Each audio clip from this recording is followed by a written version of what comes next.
La suspension d'une partie des ventes d'armes britanniques à Israël ne contrarie pas uniquement Jérusalem. Selon un responsable américain cité par le Times, l'administration Biden aurait mis en garde le Royaume-Uni contre la suspension d'une trentaine de licenciations d'armes vers Israël avant que la décision ne soit prise. La même source affirme également que le gouvernement britannique était prêt à annoncer cette décision plus tôt, mais qu'il était confronté à des pressions importantes de la part des États-Unis et d'Israël.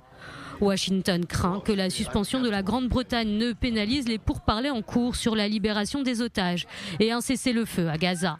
Malgré l'intervention américaine auprès des dirigeants britanniques, Londres a finalement annoncé lundi la suspension d'une partie des livraisons d'armes à Israël.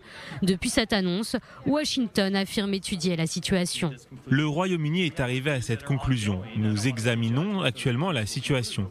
Je ne veux pas préjuger des conclusions de ces examens, mais nous étudions un certain nombre de violations possibles du droit international humanitaire et nous ferons nos propres conclusions sur la base de notre examen des faits et de nos propres jugements sur nos lois, ainsi que sur le droit international humanitaire.